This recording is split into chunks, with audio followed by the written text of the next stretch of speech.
सुरेश छुट्टी लेकर अपने घर जा रहा था। नई दिल्ली प्लेटफार्म पर कलकत्ता जाने वाली ट्रेन का इंतजार कर रहा था। वो प्लेटफार्म पर अपना पीठ पर बैग डाले हुए और टहल रहा था। सवारी अपना आती जाती हैं, कोई टिकट लेके आ रहा है तो कोई सामान अपना एकत्रित कर रहा है और ट्रेन का इंतजार लोग कर रहे थे। उसी समय वो आगे बढ़ के जाता है पानी लेने के लिए, तो क्या देखता है कि एक ब्रेंच पर कई एक महिलाएं लड़कियां बैठी हुई हैं और कहीं जाने की फिराक में हैं।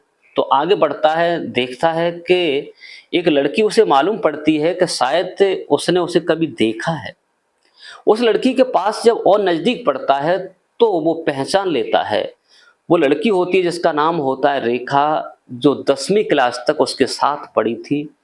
इसी सुरेश ने उसके पीछे जी जान हाजिर कर दिया था। वो मिट चुकी थी, लेकिन इसे धोखा देकर वो लड़की एक दूसरे लड़का रवि के साथ चली गई थी। वही लड़की नजर में आती है। जैसे ही वो लड़की सुरेश को देखती है, सुरेश को देख करके एकदम फूट करके रोने लगती है और अपनी नजर नीचे कर लेती है। सुरेश वहीं खड़ा होता है। खड़ा होने के बाद पूछता है, रेखा आप?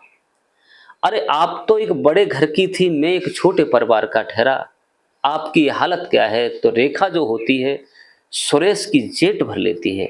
नमस्कार, प्रणाम, मैं हूं प्रेम यादव। ये सच्ची कहानी मैं बताने जा रहा हूं। ये बिहार की है और ये सच्ची घटना जो मैं तुम्हें बता रहा हूं, इसे सुनेंगे तो आपको पता चलेगा कि आखिरकार लड़के की कमी थी या लड़की की कमी थी।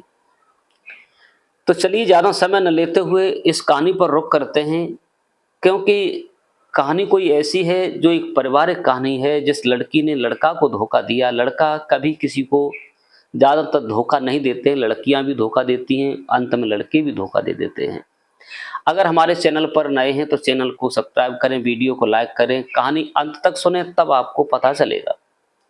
दोस्तों, सुरेश एक भले परिवार से होता है जिसकी कोई ज़्यादा आमदनी नहीं थी, एक गरीब परिवार था, लेकिन लड़का ये सुंदर था।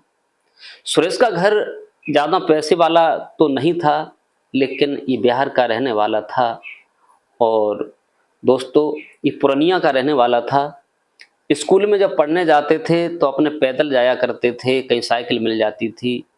और वहीं पड़ोस की रहने वाली लड़की जिसका नाम था रेखा, ये रेखा इस लड़का से भी मोहब्बत करती थी। लड़का सुंदर था और लड़की थोड़े पैसे वाले की थी।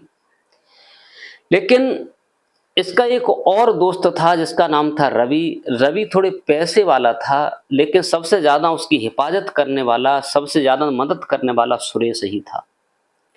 दोस्तों, धीरे धीरे वक्त यूं ही गुजरता गया, लेकिन रवि जो होता है नए नए कपड़े पहनकर आता था, नए नए ड्रेस बदल के जाता था और साइकिल पे जाता था, नए नए एक्शन में जाता था। तो लड़की जो रेखा होती है, इस लड़की का विचार थोड़ा सुरेश से हट करके और रवि की तरफ जुड़ गया, उसके साथ जुड़ जाता है और ये हाई स्कूल तक साथ रहते हैं। साथ रहने के बाद ये लड़की रेखा होती है और इस रवि को धोखा दे देती है और उससे मोहब्बत करने लगती है।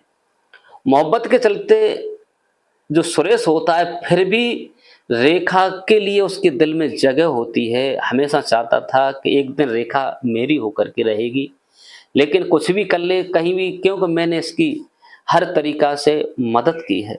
दोस्तों, वही रेखा हाई स्कूल होने के बाद एक दिन और ये रवि के साथ भागकर ये दिल्ली चले जाते हैं, भाग जाती है। सुरेश जो होता है एक गरीब परिवार से था, वो थोड़ा पैसे वाला था, तो उसे तवज्जो देकर उसके साथ चली गई। सुरेश जो होता है पढ़ लिख करके और दिल्ली चला जाता है। दिल्ली जा करके और एक कंपनी में ये मैनेजर बनता है, क्योंकि इससे अच्छा टैलेंट था, काम करने का अच्छा हुनर था, पढ़ा लिखा लड़का था और ये एक मैनेजर पद पर नियुक्त हो जाता है। और इसकी कंपनी में सराहना होती है, प्रशंसा होती है कि मैनेजर बहुत सुंदर है, अच्छा है और ये पढ़ा लिखा है, किसी को परेशान नहीं करता। दोस्तों, समय यूं ही गुजरता गया। धीरे धीरे 2-3 वर्ष जब उसने नौकरी की उसमें, नौकरी करने के बाद इसकी शादी आने लगी, लेकिन उस समय उसने शादी फिर भी नहीं की। उसके बाद दोस्तों होता ये है कि जब पूरी 4-5 सालें हो जाती हैं, उसके बाद इसकी शादी की तैयारियां पूर्ण होती हैं कि शादी इसकी रुकेगी, तो अपने घर के लिए छुट्टी लेकर जा रहा था। घर पे जा रहा था तभी वो दिल्ली से कोलकाता जाने वाली ट्रेन का इंतजार कर रहा था कि सीधी ट्रेन मिल जाएगी और अपने पूर्णिया के लिए बस पकड़ेंगे फिर निकल जाए। प्लेटफार्म पर आके टिकट लेता है और स्लीपर की टिकट लेता है आराम से जाने के लिए, और ट्रेन का इंतजार कर रहा था। ट्रेन में थोड़ा आने में विलम्ब था। जब उसमें विलम्ब था तो वो आगे बढ़ कर के प्लेटफार्म पर घूम रहा था। जैसे घूमता है तो वह महिलाएं बैठी होती हैं, वहाँ एक लड़की भी बैठी होती है। उसकी पीठ पर एक झोली पड़ी हुई होती है, हाथ में कुछ पैकेट लगे हुए होते हैं, जो उस पैकेट में बच्चों वाली टॉफ़ी होती है और कुछ 5-5 रुपए वाले नमकीन के पाउच होते हैं जो ट्रेन में बिक्री किया जाता है। जैसे ही वो आगे बढ़ता है तो पहले तो वो सोचता है कि पता नहीं ये कौन लड़की है। जब और आगे बढ़ कर के आता है तो उसकी नज़र में वही रेखा पड़ती है। रेखा बैठी हुई है और वो अपना सामान बेचने के लिए ट्रेन का इंतजार कर रही थी। जैसे ही वो सामने पहुंचता है और रेखा जब उसे देखती है तो एकदम फूट करके रोने लगती है। रेखा पहचान लेती है कि सुरेश है। सुरेश एकदम हाई फाई लेवल में था और एक मैनेजर का पद था और वो ठीक ठाक एकदम अच्छा लग रहा था। जैसे सुरेश उसे देखता है तो पूछता है कि रेखा आपका ये हाल क्या है? आपका शरीर सूखकर कांटा हो चुका है और आप ये सारा क्या कर रही हो? तो वो कोई जवाब नहीं देती है, ना में सर हिला देती है, बोली मजबूरी है। सुरेश पूछता है, बैठ जाता है, अलग जाकर के वहीं वो पहुंच जाती है। पूछता है बात क्या है, आपको इतनी दिक्कत क्यों है? आप इस हालत में, आप तो रवि के साथ आई थी, रवि ने तुमसे शादी की थी और अब रवि कहाँ है? तो वो कहता है बस यही मत पूछो, रवि है कहाँ। यहाँ आकर के रवि ने मुझे लगभग 1 साल अपने साथ रखा, रखने के बाद वो यहाँ से एक लड़की को लेकर चला गया, मुझे छोड़ दिया और मैं एक होटल पर काम करती रही। होटल पर भी मेरे साथ अच्छा सलूक नहीं हुआ। तब एक हमें औरत मिली, औरत ने मुझे ये काम सिखाया। मैं अपनी ज़िंदगी यापन कर रही हूँ, अपने घर जा नहीं सकती। तुम्हारा कोई नंबर नहीं था, मैंने तुम्हें धोखा दिया। मैं किस मोह से तुम्हें अपना सकती थी और तुमसे मैं क्या कह सकती थी? मैंने तुम्हें धोखा दे करके ठुकराया था। मैं आज वही तो रेखा हूँ, कोई दूसरी तो नहीं बदल गई। मैंने तुम्हें समझा नहीं। लेकिन सुरेश कहता है कि रेखा, तुमने मुझे पहचाना नहीं, लेकिन पैसे के चक्कर में और तुमने उससे मोहब्बत की और आप उसके साथ चली आई, तुमने तो थोड़ी जिंदगी भी नहीं गुजार पाई। सुरेश कहता है ठीक है, जिंदगी सुकून से जीना चाहिए कैसी भी हो।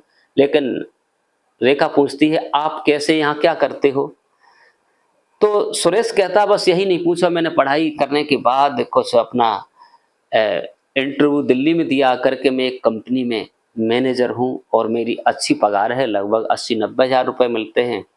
अब मैं अपने घर जा रहा हूँ, शादी की मेरी तैयारी है, लड़की को देखते हैं, लड़की पसंद आ जाएगी तो हम उससे शादी कर लेंगे, इसलिए जाते हैं। लेकिन रेखा अपने मन से नहीं कह सकी कि मेरे साथ शादी कर लो।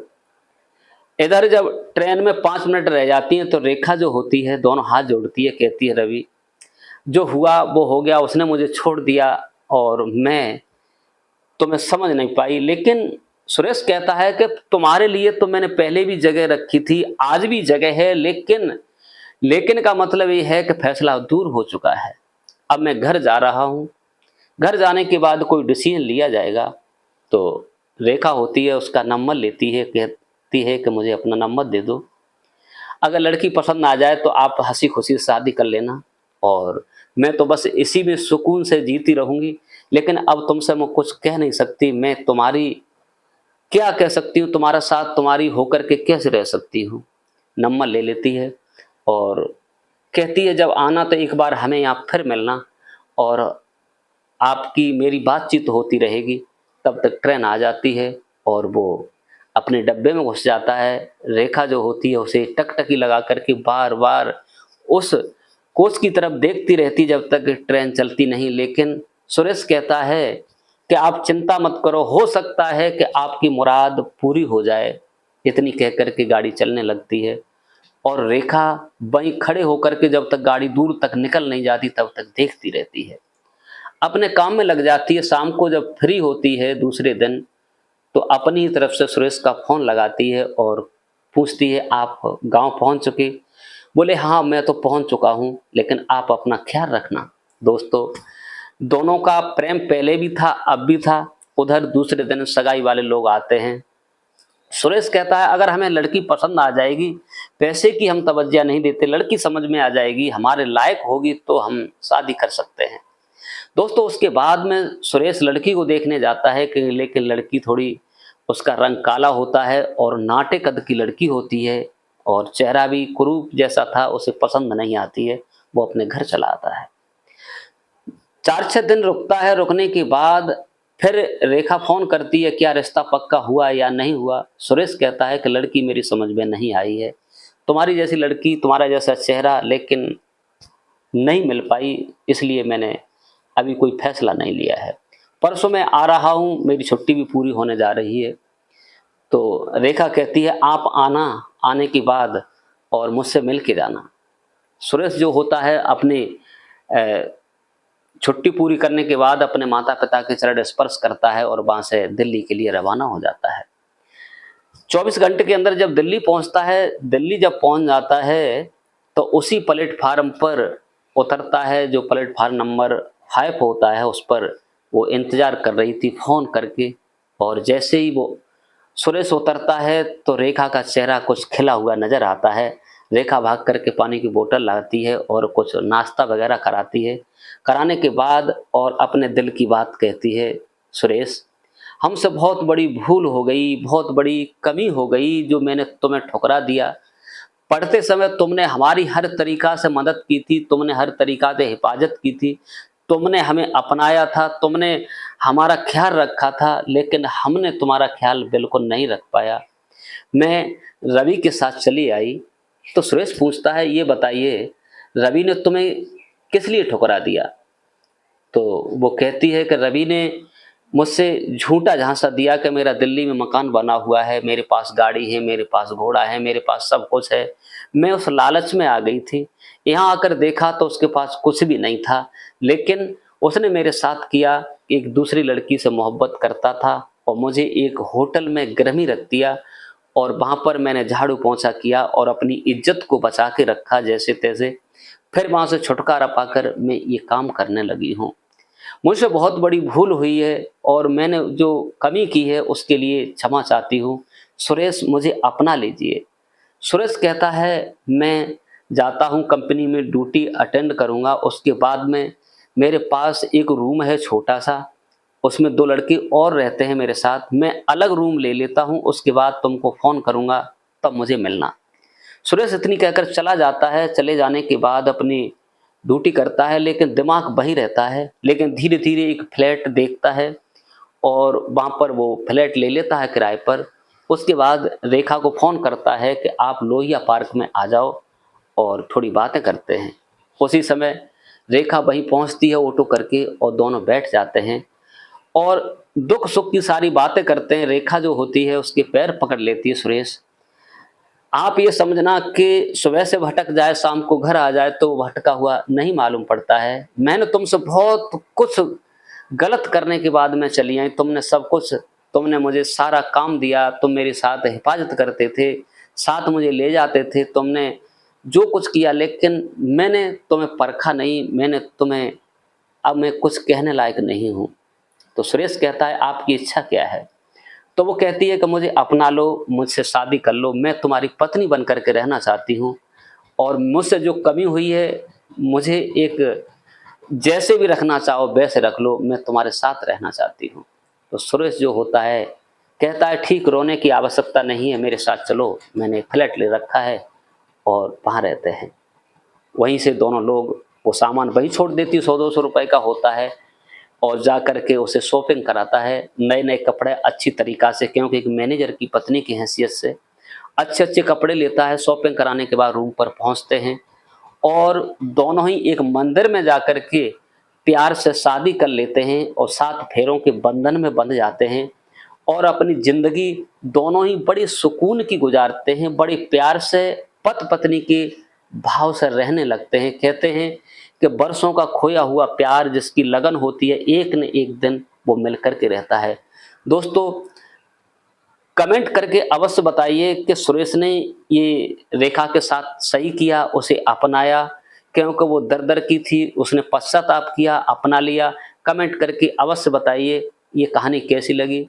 दोस्तों, इस कहानी को सुनाकर किसी को परेशान करना नहीं है, किसी का दिल दुखाना नहीं है, किसी को टॉर्चर करना नहीं है, केवल आप लोगों को जागरूक और सचेत करने का मेरा उद्देश्य है। क्योंकि अधिकांश ऐसा देखने में मिलता है कि लड़कियां आवेश में आकर सब कुछ भूल जाती हैं और घर बर्बाद कर देती हैं, लेकिन उस लड़की ने धक्का खाया, 5 साल बाद पुनः उसे पुराना प्यार मिल जाता है। सुरेश खुशी खुशी और उस रेखा के साथ अपनी जिंदगी बिताने लगता है। आज के लिए बस इतना ही। नमस्कार, जय हिंद, जय भारत। मिलते हैं नेक्स्ट वीडियो।